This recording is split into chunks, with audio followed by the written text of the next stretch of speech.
As the special election approaches for State Senate District 19, WIS TV is helping make sure you get to know the voters, the candidates. Let's start over, y'all. I'm so sorry. We want to get to know the candidates. All right, thank you for bearing with me.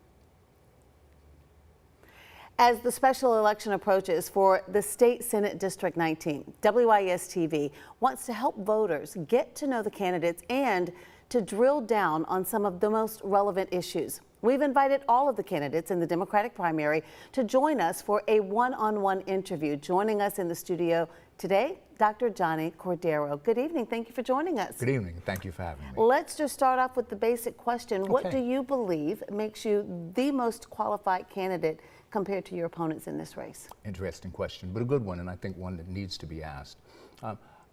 I could easily say that I think I'm the best because I'm the most qualified, but here's the honest truth.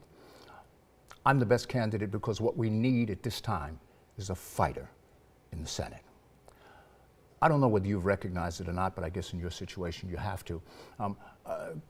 Congressman Clyburn has pointed out something a few weeks ago about we're almost at the point where they're returning to Jim Crow. And what that requires, remember, we've got a trifecta now, so that the governor is a Republican, the House of Representatives is a majority Republican, as is the Senate. So what we need is someone who's going to go in there and fight, who's going to go in there and ensure that our interests are represented, not only in District 19, but throughout South Carolina, to make sure that we have not lost what we have fought for all these years. So what makes me most qualified is that I'm the one that's going to go in and fight. I know how to do it, and I can do it well. Let me ask you this. The issue of poverty, when we look at the latest statistics from Richland County, they show that about 11.8% of families in Richland County live in poverty. What fundamental changes do you think we need to make to address the root issue of that problem? Well, first of all, poverty is dictated by a number of things, and it's probably too broad an answer to give a valid response to right now. But here's what we do know. We know that poverty has to do with government largesse, and I hate to use that word, but that's really what it is. See, the pie is not too small. It's the way the pie is cut up. And one of the ways that the pie gets cut up is by senators going in and fighting for their particular districts. People have to understand, our voters have to understand that this is not, I'm not a senator, or the person who gets elected is not a senator as much as he is a representative for the people in that particular district. Poverty can be attacked by jobs, poverty can be attacked by justice, but more importantly, poverty can be attacked by the government funds being spent in a way that is equitable and across the board. When we look at the issue of leadership, and particularly the issue of bipartisanship or just bringing together people from different backgrounds, give the voters really a specific example of an issue that you've been able to address in our community by bringing people of different backgrounds or different opinions together. I'm the president of the Pine Grove Piney Woods Community Alliance, and I've been president of that organization for the last 7 or 8 years. We are 4 communities who have come together in an alliance to do exactly what you're talking about. And what we've had to do is we've had to work across the aisle to do that with the people in the community. That's the best example that I can give of how it's done. But I should also tell you, and people should understand, that the concept as a legislative measure right now of bipartisanship is dead. It's a fool's errand, because we don't even have to, I'm talking about Democrats, we don't even have to show up. They've got the quorum, they can do whatever they want to. And that, I think people who believe that are on a fool's errand.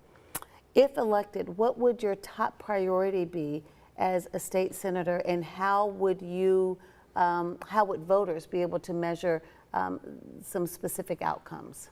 Well, first of all, one thing that we have to do is to, in our communities, we have people who have been dealing with the issues that you've raised and other people raised, and they're on the ground, and every day they know what's being done. So what I would do is, the first thing I'm going to do is I'm going to start the District 19 Community Development Corporation. And what we will do is we'll put together funds from the state, from the government, from the federal government, and from private sectors, and we will give money $5,000 apiece to neighborhood organizations that are in there on the ground fighting and just need a helping hand.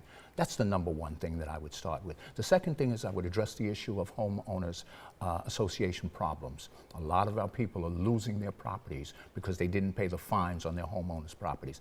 Issue that many homeowners organizations recognize, but not one that most people recognize, and I would address that as well. The late Senator John Scott was a big proponent of public education. As you probably saw, the State Department of Education recently released state report cards, and a number of the schools in the Richland County area received a score that was designated as below average. As a state senator, what impact do you believe you could and would have on turning that trend? And something that's very close to my heart. It's almost sorrowful that we have not paid teachers what they need to do their jobs.